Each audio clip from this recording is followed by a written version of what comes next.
Support for the Lancast is provided by Winey Way Books and Pennsylvania College of Art and Design.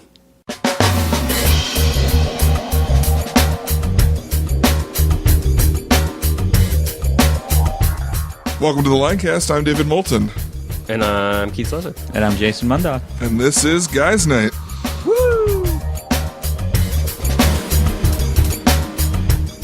Well, gentlemen, one of the things I'd like to open with is our new segment of random questions from our audience, gathered from Twitter and Facebook and the likes. The first one I have here is from Ron, who asks, have you ever eaten any food out of the trash? I guess my trash at home or like a public trash can? I guess anywhere. I'm not sure why I had to make that distinction. You eat out of the trash at home all the time? That's right. I mean, at home, yeah, but not anybody else. After I thought about it, I don't know if I've ever eaten. I mean, I think I probably have had an experience where I dropped something like quickly, like maybe a 5-second thing, like, oh, I didn't mean to scrape that off into the. Maybe I can still salvage that. So 5 seconds is what you're dealing with. I'm just thinking that there was Depends probably what's already in the trash before it goes in. Right, that has a big. I mean, because if it's just like a paper can, like where it's just like papers and stuff like you have in there, and you just throw your like pizza crust in, and then you're just like, oh wait, I wanted that. But like you throw it like in a garbage can where there's like rotten stuff. Right, of course. Yeah. No, sorry. Once it hits there, you got to wipe gone. the coffee grounds off it. No. But then again, I don't know if I can say honestly that I have. It just feels like that maybe like a skinned fruit of some kind, like a banana, where you peel off the outer. Like I may have picked something like that back out. Not in public though. You know, I actually have my coworker when I was at work coming out of the cafeteria. Cafeteria was making pizza, and I got a slice, and it was terrible. It was terrible pizza. I ate the whole thing because I just don't like to waste it because it was also overpriced. But I bought it and ate it. I thought it was terrible. And on our way out, I was throwing my stuff in the trash, and I looked in and said, "Oh, look, there's another piece of pizza in the trash. Evidently, somebody else didn't like it," kind of thing. It's what I was saying. So then he starts telling everybody, "Yeah, Keith ate a piece of pizza out of the trash. He saw it in there and started." I was like, "I never ate pizza out of the trash. I did not eat pizza." So now it's like this big joke, eat pizza. And so he'll see like. We were out walking one time on a break when it got slushies on our way back, and there's a cookie. It's like just smashed, like one of those, just smashed all over the road. And he's like, "Oh, Keith, look, the cookie. Do you want that?" So you've actually become a legend, right? I am a legend. You're part of the lore. It's all fake. It's all false. Well, see, I was in high school. I was working at a greenhouse, and the trash can was full, like almost overflowing. And somebody had like French fries they were frying French fries, selling stuff outside, and he had like almost a full like dish of them, and he didn't want them, and they were not quite wrapped, but he laid them like on top of this full trash can, and I guess like a minute or two had gone by, and I walked up and I was like, "Why are you throwing those out?" And he's like, "They're no good." So they weren't even. There was nothing on top of them, and I just picked the thing up and then started eating them. And I gained a reputation as being the trash eater. Like, David will eat anything. So you're a freegan now. Yeah, I'm a freegan. You only eat food that you get for free. Yeah, that's true. I mean, I think we should do that more. Yeah. We should eat food out of the trash. Eat food out of the trash. It's good for you. It would be good for your... If the coming apocalypse, that's the only place you're going to be able to get food. Be good for your thing. That or like eating your neighbor or your neighbor's trash. So be good for your spirit. So, all right. So, moving on, we have Jasmine Grimm, one of our Ladies' Night hosts, asks, how much wood could a woodchuck chuck if a woodchuck could chuck wood? About as much wood as a woodchuck would if a woodchuck could chuck wood. That's a good answer. But New York Times says 700 pounds. Depending on like 3 factors of if it had the motivation to chuck as much wood as it could. And, stuff like that. How do you motivate a woodchuck? I don't know. No idea. I think that's a more compelling question than how much wood would a woodchuck chuck. How does one motivate female woodchucks? Possibly. The promise of 72 woodchucks? Woodchuck mother-in-laws? I don't yeah. Wow. I'm surprised that you knew that. She really wanted me to know, and like she wanted a real answer, so I looked it up. because she wanted like essays, and that's not going to happen. But I thought someone has to have done this before, and so New York Times actually did it. So. That's great. I'm hoping that Keith has a good response to this. Mark asks, if a picture paints 1,000 words, then why can't I paint you?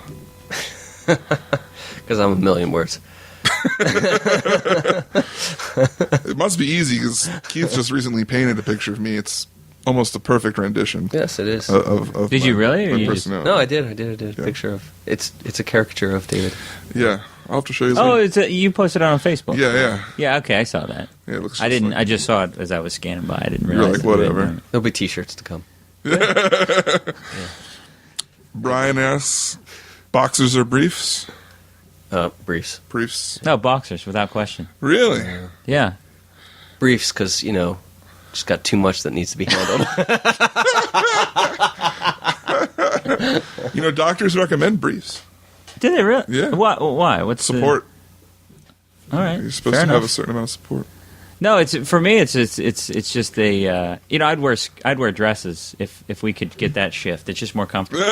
You could wear kilts. Kilts. I could wear a kilt, but if it's not feminine enough for you. You want a dress. If you want a sundress. I haven't seen a sunflower kilt. But no, it's just one of those. It's one of those things where I find them to be very comfortable, and it's a shame that. It's a shame that women are allowed to cross over, but men aren't. Right? Women can wear pants. Women can wear anything they want, and they complain about that. But they can wear anything they want. Yeah, so it's not equal genders. Because if a guy wears a dress, he gets made fun of and ridiculed. And that's true. When I worked in an office and had to wear a shirt and a tie, do you guys have to wear shirts and ties? No. Have you had the job like that? Yeah. Never had to wear a tie. You had shirt and tie jobs? Collared shirts. Or collared shirts. Yeah, like I had to wear collared shirts, but never had to wear a tie. Right. Well, I worked a couple of jobs where I had to wear ties. And the women in those offices would wear anything. Like they could wear slacks or blouses or, you know what I'm saying? Or they could wear, suits, like pantsuits or like the dress suits, I guess they're called, whatever. But for the men, it was like, no, you have to wear a tie, which limits you. Yeah. There's not much you can do with that. Yeah. Right? Right. You can't wear unless you get those crazy ties. Well, you could, yeah. I mean, you could get like... Well, then you're that guy. So, yeah. Then you're running that risk. Then you're that guy with the crazy ties. But, I just feel like that's something that needs to be fixed. Yeah. Is that it should just be acceptable that men wear dresses and skirts and then we can just then I'd be more free. Cross-dressers all over the Lancaster listening audience are going, yay! Hey, I'm down with that. I mean, I wouldn't go so far as to take on that identity. Cross-dressers do you think listen to the Lancaster? I don't know. 12, man? Oh, yeah, 12 is a good number. Why not? Dozen? Good. A baker's dozen. A baker's dozen, 13. Anyway. All right, so Sherry asks, what do you think is Lancaster's best-kept secret? Oh, it's a good question. I'd say me, but everybody knows who I am. Lancaster's best-kept secret. Interesting. Best-kept secret. Amish? No. Everyone knows about that. So this is a hard question because it's something that we need to know about, but that other people from around here wouldn't. So I guess the perspective is to find what are those things that you know about that aren't very well. Well, Keith's house concerts. Yeah, there we go. Right now, best kept secret. Live at the Hub, the concert series or the Garage series. Yes. Yeah. Wow. That's one. All right. So what's yours then, Keith? That's what Jason's calling out. That's what he's calling out. That's kind of like mine, isn't it? Well, are there any restaurants or places that you frequent where you just look around and you say there's just let me throw another one at you. Okay. Because we were when the Launch Music Conference was in town. I guess it would be Saturday night. We tried to go for dinner after the trade show. There was a group of us, maybe 8 of us, and we went to Dipco, and there was it was just packed. We went to Annie Bailey's. There was a 2-hour wait at Annie Bailey's, because they take reservations. So we were like, what are we going to do? It was 7:00 maybe. So every place we were going to go to was going to be packed. And we walked up the street. We're at Annie Bailey's. We walked up the street to that Red Rose restaurant. You know what I'm talking about? It's on the corner of Duke and King. Yeah. It's like on the opposite corner of like there's where Annie Bailey's is. Mm-hmm. And we went in there, and it was fantastic. Oh, really? There was hardly, there wasn't hardly anybody in there. There were maybe, half a dozen, 8, 9 tables full, with 2 to 4 people. But it was only, at that, it was only about half empty. I mean, we just walked in, 8 of us, and got a table right away. And the food was outstanding. The service was great. Huh. I thought, how did I never even hear about that? The Red Rose restaurant. I figured maybe they do a big lunch because they're right there at the courthouse, But they had a full bar in that place, so you could get drinks. I never even really gave it 2 thoughts. I'd driven, you drive by it every day. Definitely a kept secret. Check it out. So yours is your house concert. His is Red Rose Restaurant. I'm going to say Hot Diggity Dog. How many people have been to Hot Diggity Dog? Never been to Hot Diggity Dog. Do you know where it's at? Don't even know where it's at. Okay, it's on Fruitville Pike. Oh, I do know. Right before you get the bridge into town. And you drive past it and you're like, oh, it's just like a hot dog place. How great could that be? This place has the craziest hot dogs, and they're so good. Some of the stuff, you wouldn't even think it tastes good. Like, one of their most popular things is called a moon dog, and it's a hot dog with Swiss cheese and jelly. Dude. It doesn't sound good, but it is amazing. It's so good. It's like a dessert hot dog. And then my favorite hot dog to get there is called the Philadelphia, and it's a hot dog with cream cheese and mild sauce. It's so good. They have so many. It's Chicago style hot dogs. Hot Diggity Dog. Check it out. Hot Diggity Dog. So is that where wasn't there like a comedy place or something? It was a pizza place before, I think. But Stitches or Chuckles is right next to it. Okay, so it's that same area. Yeah. All right. Yeah. That's another place I drive by all Cafe the time. Chuckle. Yeah, I've been to Chuckles. Hot Diggity Dog. Hot Diggity Dog. Check Right it out. on, man. It's really good. I always bring people from this area that have never been there, and they're always like, how come I never knew about this place? When you're in there, are there people there? Is it? Yeah, it's never all that many people. I think people get a lot to-go stuff there. Okay. But in the winter, on Monday nights, he would all the hot dogs would only be $2. They're usually like between $2 and $3.50 or so. Still. So yeah, so $2 was a good steal. All right, Hot Diggity. So following that up, this was on a train of thought on Facebook. Jacob said, who do you think is the best kept secret in Lancaster? So we said what is, now who? Who is the best kept secret? Yeah. I mean, you know a lot of musicians, Jason. You should probably... I'm going to have to take a moment here. Who is the best kept secret? Keith? Who is the best kept secret? Keith said himself earlier, so is that still your same question? Well, I am, but... you're pretty popular. Best kept secret. Who? Like an actual person. I'm going to start off. Do it. I thought about this earlier when I read this, and I'm going to say Jeremy Bentley is a best kept secret of Lancaster person. He's a great artist. He does music. Well, he certainly wasn't a best kept secret as a musician. No, but as an artist, I'm talking about his art. He does a webcomic. It's 2 years old now this week, right? Yeah. The Oro Brothers and the Neverending Story. Neverending Tour, yeah. And I first got introduced to that on the Lancast. On the Lancast. Did you guest host it there? No, I didn't guest host it. But that was Chad.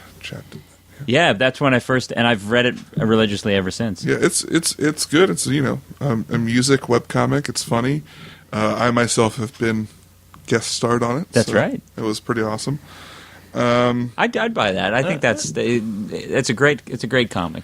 It's a great thing that they're doing. You have to give. I mean, we can't talk about it with writing props to Jeff Burkholder. So obviously, it's a two-man job. It's not all Jeremy, but the art is what I'm focusing on. Very good. In this particular moment. I'm trying to think of people that I know that aren't already known. Well, I mean, not to sound biased, but my wife's her artwork is. Learn this and learn that. It's all this ever is with you. I have to plug her all the time. I have to plug her in the show. That's how I, get away with things. Okay. For those of you who don't know, Lauren writes all our stuff at Lancast.com. So she's also an artist. She's also an artist. Yeah. Does portraits. All right, I'm going to go with Eric Goldstein. Oh, okay. Eric Goldstein is a playwright. He's on the board of Creative Works of Lancaster. and he's a fantastic writer. He's absolutely phenomenal. We've had him. He participated in the 24-hour plays that we did last November, and also in Playgrounds, the most recent theater project that we did for Lancaster Art Walk. And did either of you guys see that? Did you see it? The plays? No, I missed it. I really wanted to. He did. He wrote a piece that was performed in the Shriner Concord Cemetery. Okay.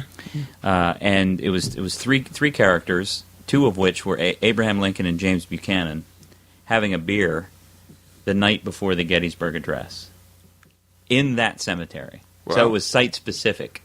Lincoln was on his way to Gettysburg and stopped in Lancaster and was drinking a beer with Buchanan, and they were talking about the opening of that speech.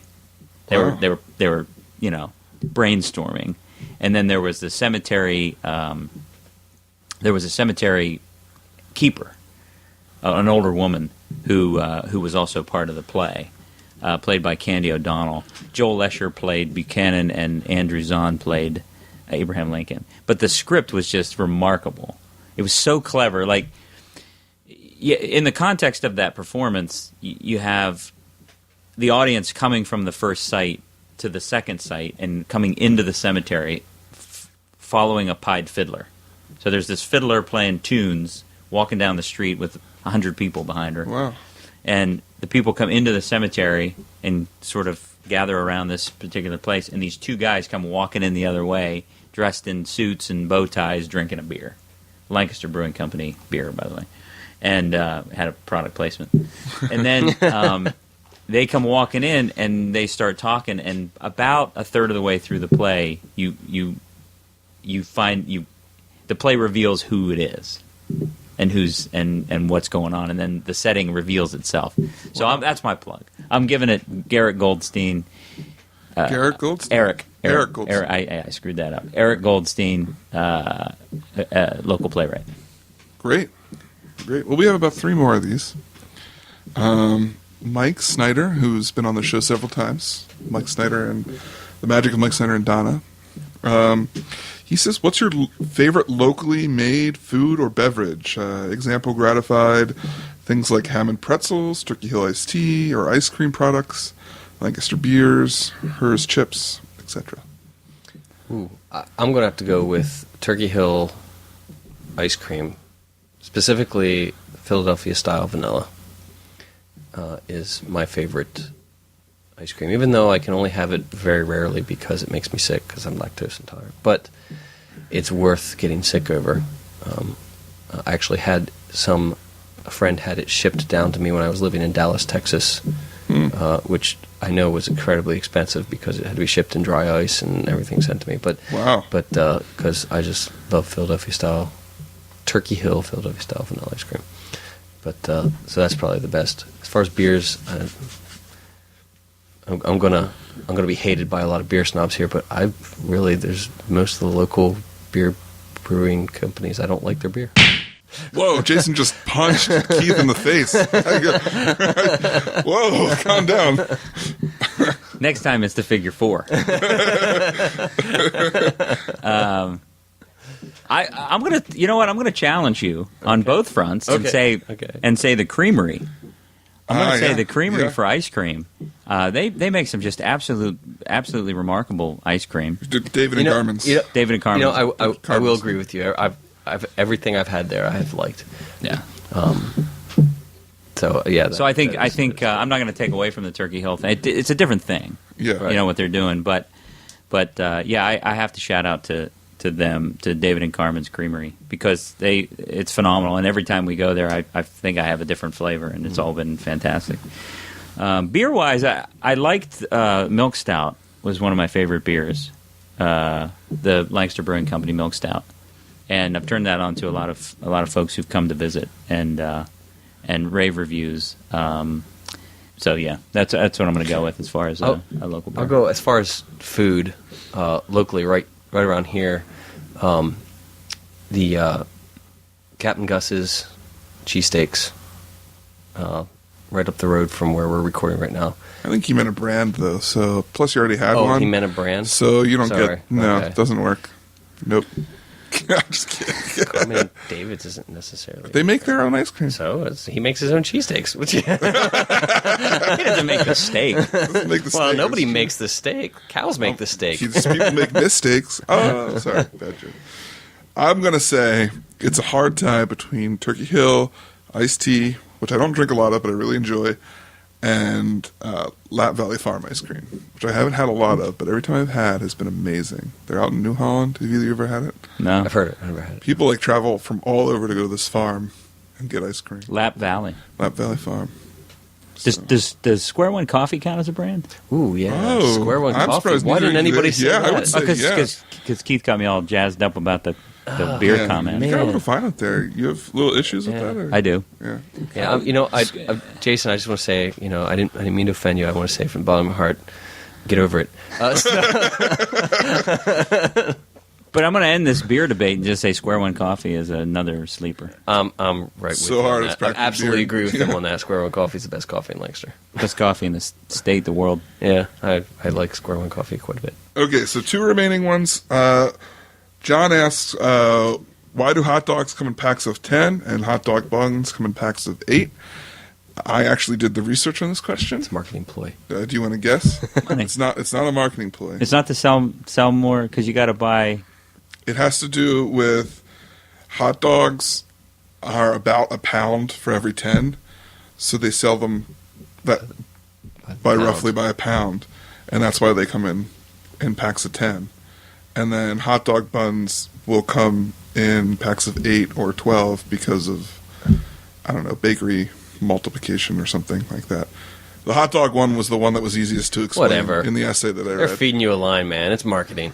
That sounds a little fishy. Yeah, Yeah. I'm going with Well, marketing. Why who the knows? hell Maybe can't there's fish in those hot dogs. Why can't they bake buns in series of 10? Come on, no, I don't buy it. Yeah. Well, why should? Well, no, wait a minute. Why should the bakery I be understand the one that changes? the hot dog one makes sense to me because if it is roughly a pound, you sell it by the pound because meat is often sold by the pound. That makes sense to me because then it's like format. But That doesn't make any sense at all. The baker should. It does make it sold by the pound. But they don't So sell who bread cares? by the pound. They sell So bread good, by but- the batch that they make. They should Wait make a it, minute. The last time you went in a store and bought a hot dog, were you like, I'm going to get a pound of hot dog today? Did your wife? I don't, but that's what they're already said. I also bought prepackaged meat. That's why I found. Hey Keith, that's what Lauren said. Hey Keith, can you run down and grab me 2 pounds of hot dog at the store today? I got 2 pounds of hot dog right here. Whoa. Which kind of goes right into our next 2 questions, which I'm combining into one. Nicole asks, why are guys dumb? And Gordy followed up with, why are girls dumb? And that's what we're going to end our questions on. So, That was the only question I got was girls. yeah. That we should talk about girls. Well, you said just that we should talk about them, so we are. Why are? Let's start with the guys. Why are guys dumb? I think guys are dumb because we We're like not. girls. Oh. I think that pretty much just solves all the problems right there. So Guys are dumb because we like girls. yeah, because we like the ladies. So that makes us. Ladies make us do dumb things. I buy that. Yeah, absolutely. Keith, why are guys dumb? Why are guys dumb? I don't know. Testosterone bath at conception. Beer. Beer.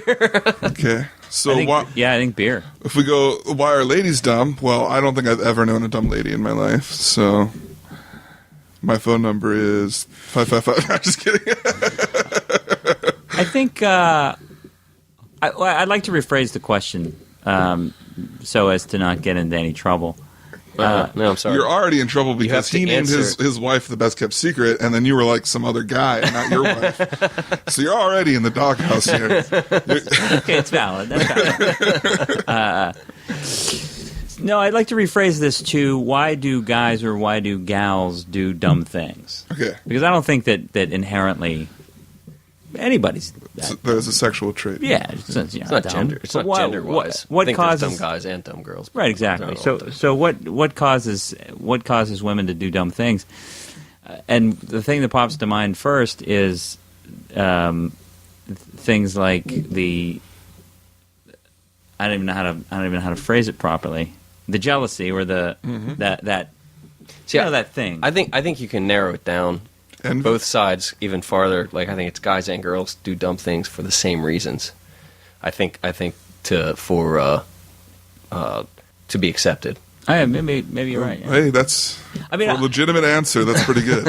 What I was trying to say was like the thing about like if you show up at a dinner party and Right. someone has the same dress on as you, Right. like if you go to a dinner party, You're the one who's like, I want to wear a dress, and now you're like, so you show up to a party, no, and that's- another person has the same dress on. No, as you. that's exactly my point. Because if I went to that party in that dress, I wouldn't care Yeah, if a woman had the same dress on. you'd probably be like, yo, what's up? Because what happens when you go to a wedding, right, or a black Guys are tie- pretty much all wearing the same. exactly. All guys look like penguins when you go to a black tie dinner true. or some It's formal. true. You know what I'm saying? Yeah. The women though, they all have to have their own. If you wear the same dresses. If you wear the same outfit, end of then the it's world. trouble. That's right? true. And they get all hot That's about true. that. So that's my point. Well, not all women, no doubt, but yeah. Not all women get. That was why I rephrased it at the beginning of this conversation, because what I'm saying is, why do some women? We'll put that in there. Do dumb things, and I think that I don't know what it is, but it has to do with some sort of a. Guys are far less. Most guys, again, some guy, whatever, are far less concerned about that. Yeah. I think the guys Personal. are.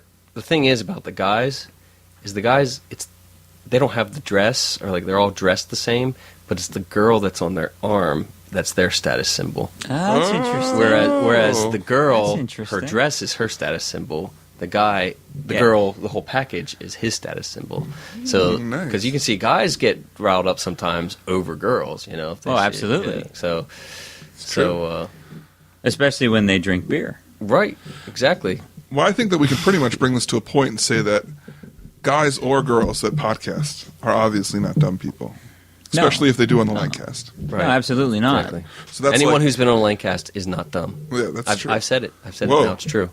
Yeah, that's a shirt. If I ever, everyone who's been on the Lancast is not dumb. Oh, Keith there we Slusser. go. That's That'll be a that great will also it will also be in our store. I just plugging our store that's coming up, our t-shirt store. I should put that. We have quotes on the Lancast.com of like from news sites, and I should put that up there. Just Keith, they're like, wait a minute. Anyone Anyone who's let me been on make the sure I got Lancast. it. Anyone who's been on the Lancast is not dumb. And anyone who Keith listens Slusser. to the Lancast, at least while they're listening to the Lancast, is not dumb. Okay, so moving on to some topics, there were a few things I wanted to share with the two of you and our listeners. And the first is they just made great steps with flying car. Did you guys see this at all on the news? The flying car. Yeah. I have not. Basically, it's a plane. I'll just say that. I'm just going to come out and say that it's pretty much a plane, and that it's like it doesn't have long wheel holder things. Like it has like four wheels that function that are roadworthy, Like a car. like a car. So it doesn't Yeah. have like landing gear that comes out. No, it's got those four wheels, and then it has wings that fold up. But Okay. it's street legal to drive on the road, and they're getting like special. The government's giving them special leeway to use like different kinds of glass and stuff, so that it's lighter, so that it can fly, and that kind of thing. Basically, it's a plane, and its wings fold up, and then it's allowed to drive on the road. So it's not really a flying car; it's a fancy plane. But when you think I about still it, want one. yeah. What's it look like? What's it look like? Does it look like a car? Does it look like the one in James Bond? Let me where see. it I'm gonna flew? look it up here. So the wings fold up. Oh yeah, okay. So it definitely looks like a plane. Yeah, it definitely is still aerodynamic plane type. I mean, it doesn't look like a car that flies. It looks like a plane that rides on the road. Yeah. That's a big. I mean, that's a. Big It's a thing. total. Yeah. It's a total plane, and I guess because anything See, the thing can is, ride like, on the road, right? Because I mean, Yeah. but It has to be. The thing is that it has to be. What about the wing? Wouldn't that be like a whole blind side? Well, no, Spots and the mirrors stick out further. I don't know. Whatever it is, it's not totally. you'd have to watch like if you parked it at Walmart, and you know you needed to get out. Yeah. You'd have to watch. This is the thing. You get out fast. Well, hopefully they have enough space for you to get up to speed, and you can just take You off. still need a runway. Oh no! I didn't mean you take off from the Walmart parking lot. I meant when you pull into your spot, like those wings off the side could scrape the car next to you. I want a car that has like helicopter blades. And then You can hover. Yeah, you can hover right up out of it. That's not crazy dangerous. But anyway. Oh my God! Can you imagine if in 10 years or whatever people are flying home from a party? Yeah. Just how sick dangerous that's going to be, man. Yeah, drunk flyers. Another thing about it is it has a special engine to run off of car fuel. And that's one of the big things about getting it street legal.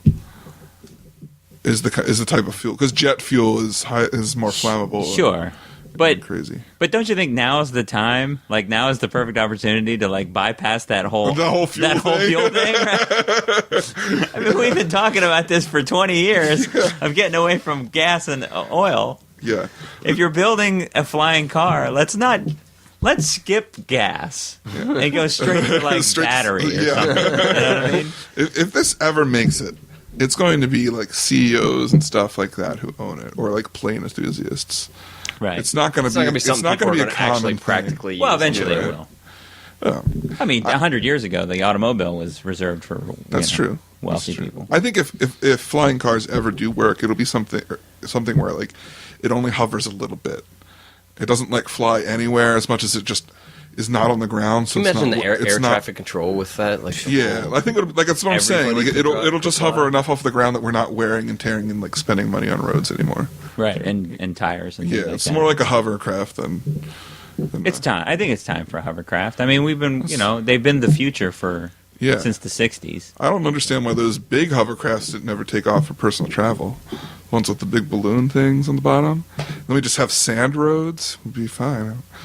I think it's a great idea. They're shaking their heads. You can go in the water too. Yeah. No, I think it's cool. It looks kind of weird, but I think it's the thing about a shift in transportation, though, really comes down to the infrastructure and how long it would take for the infrastructure to shift. That's the problem that we have in this country when it comes to the dependency on the automobile. That's the whole thing. They actually have cars that can drive themselves now, and the cars, they've tested them. The cars can completely. I mean, you can go to sleep. It drives. They actually will stop before they hit another car because the sensor.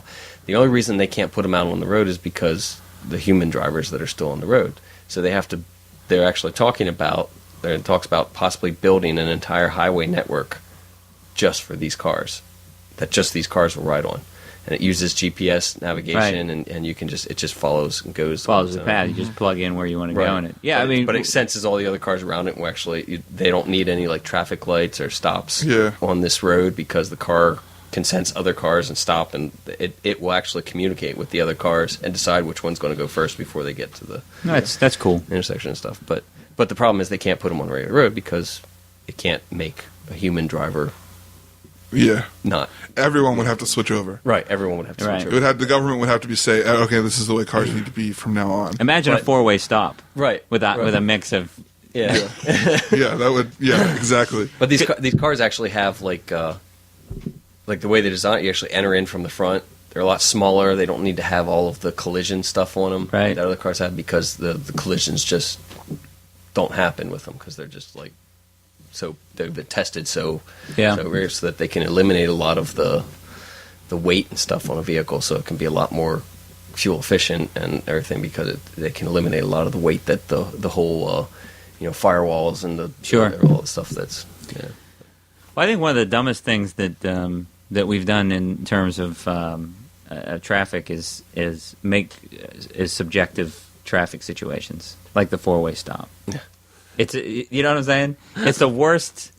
Any subjective traffic situation where two humans have to communicate through 50 yards away through glass, right? It's just not. It doesn't work for me. It's like, and then you do the little dance. Each guy kind of jerks up a little bit, and then you each start waving each other at the same time. And then you both decide to go. And then you both decide to go and stop, and then you start waving again. And then the one guy's laughing, and the other guy's getting pissed. It's just Yeah. For as much as people rail against him, the roundabout makes a lot more sense to me. Because you yield Scarier, in. but yeah. You yield in, right? Mm-hmm. And then you yield out, or whatever. Mm-hmm. Right. Whoever's in the roundabout has the right of way. Has the right, yeah. It's, and clear, the it's people pretty come clear. in and yield and go out, yeah. It's non-subjective. It is what it is. But the four-way stop is it's ridiculous. There's one of those in Lidditz. Roundabout, yeah. Near the airport. Yeah, there's a lot of them in the Northeast. I mean, like New Up England. in Boston. And Those stuff, aren't real there's a lot. places. Those aren't real places. As David said on Lancast, Boston is not a real place. Yeah, here's your other quote. Boston is not a real place. David Moulton. That also goes on the website, like on things about the Lancast. Boston's not a real place. How does that relate? Anyway.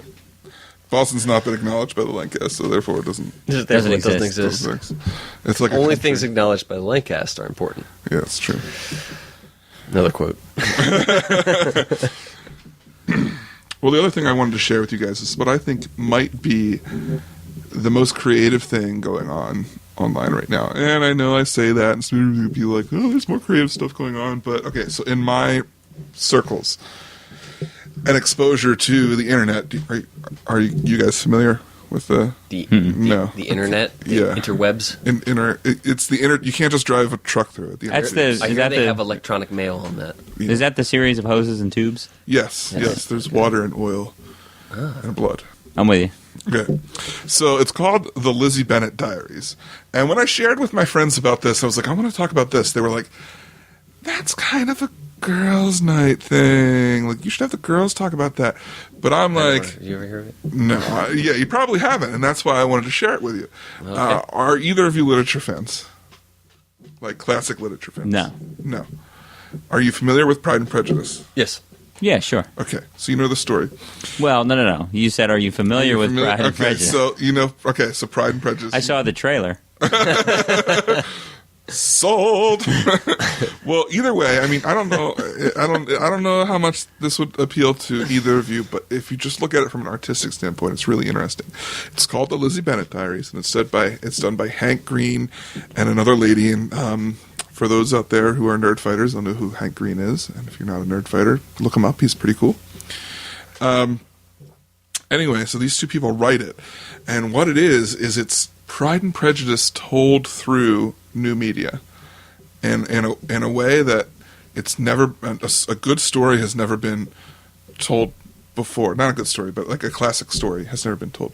So basically, I mean, they have a Tumblr and a Twitter and stuff like that, but mostly the story is told on YouTube through vlogs. And now they have all paid actors and high production and everything, but it's done to look and feel like this college-age girl is getting online and just talking about her life. And what is happening in her life is Pride and Prejudice. And they all have the same names. So it's current. It's current, like they're set, it's as though it's happening right now. And there's 2 episodes a week. And that's pretty cool. Yeah, and what I think is so crazy about it is that it really does feel natural. Like, it doesn't feel forced.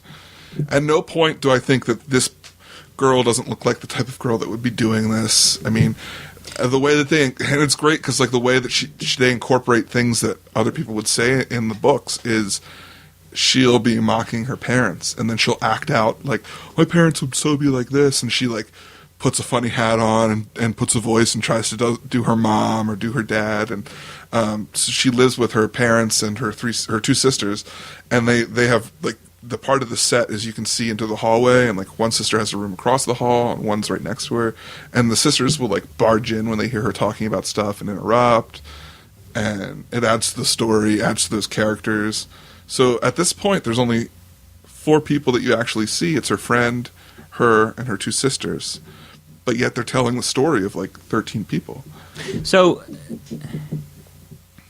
is there a point? Is it the same plot then? Yeah. It's the same. Mm-hmm. It's the same storyline. It's the same storyline. So how far along are they in terms of that storyline? Well, they do 2 a week, 2 episodes a week, and they're about 3 minutes long. Maybe it's Okay. it's really interesting to go. Like I think there, as far as the story goes, like the last one that happened was her friend Charlotte, who is Charlotte in the book. They all have the same names. Charlotte helps videotape and edit all of Lizzie's videos, and so Charlotte and her older sister kind of hijacked the vlog while Lizzie was away, and they uploaded it without her knowing, quote unquote. They basically were talking about how Lizzie goes on and on about how she hates Darcy, and in the book, this is how she hates Darcy, but they wind up falling in love and getting married. And she's been going. I know, I just ruined it for you. Just ruin the end. I know. Fine. Yeah. So they've been Spoiler going. alert. I know. A little late. For Pride and Prejudice, everyone. Yeah. Anyway, read it in school, maybe. Hopefully.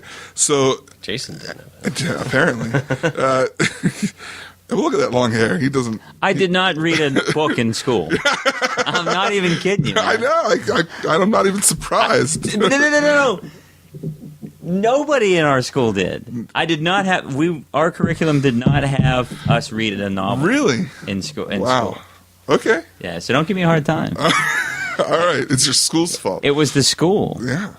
Well, okay, so they hijacked it, and basically they got on, and they were like, Lizzie's been going on and on about how much she doesn't like Darcy and how he doesn't pay attention to everything, but they're like, what we overheard when she was, like, trying to ignore him is that they reenacted a conversation between him and somebody else, and, like, he thinks very highly of her, and he's very attracted to her, but she thinks that he's very snobby because he doesn't know how to interact with women. Anyway, it's much more interesting than I'm making. Go check it out, Lizzie Bennett Diaries on YouTube. They have a Tumblr, so she also tweets and like posts pictures on Tumblr and stuff about like things that are going on in this storyline. But it's all paid actors and it's done very believable. It's pretty amazing. Like I'm not a huge fan of Pride and Prejudice, and the surprising thing is the female friends I have that are huge fans of Pride and Prejudice, I can't get them to watch this, but it's really good.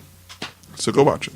How are they making money? Is it YouTube ads revenue and stuff like that. Wow. Hank Green, I don't know about the lady's a writer for TV, I think, but Hank Green and Hank and his brother John, they have the Vlog Brothers, which is one of the biggest YouTube channels. okay?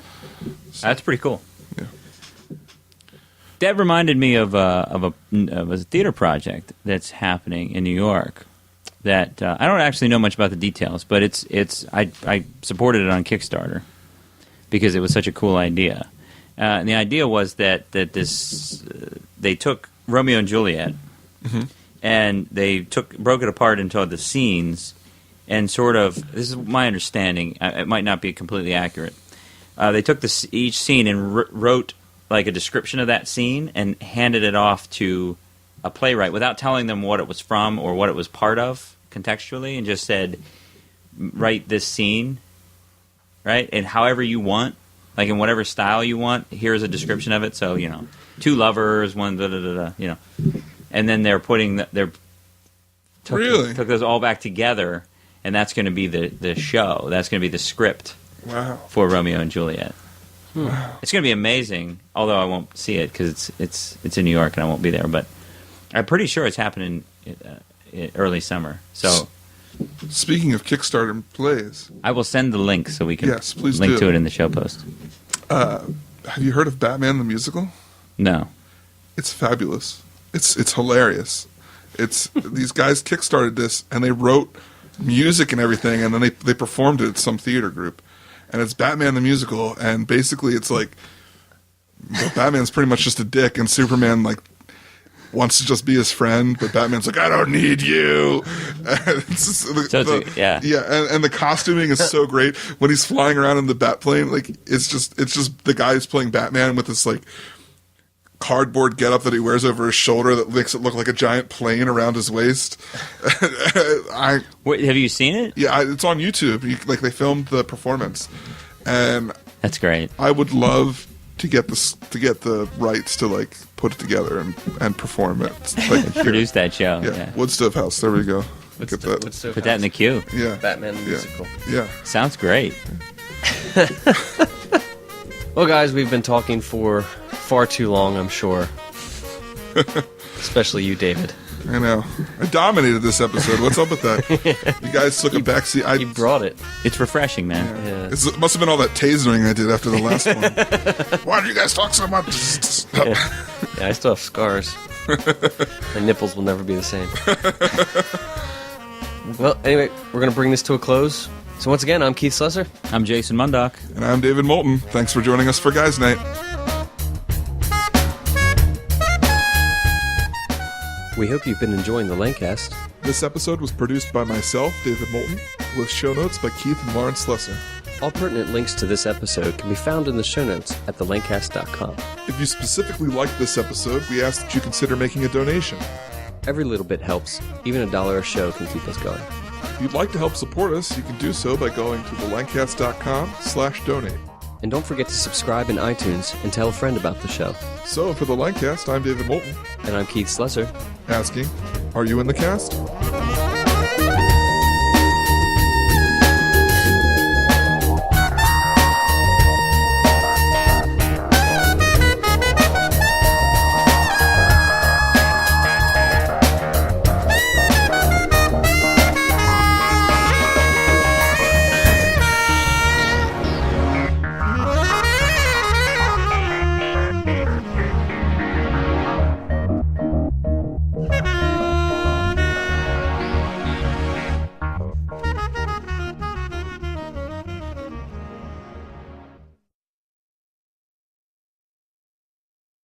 Just remember, anyone who's ever been on the Lancast is not dumb. Is not dumb.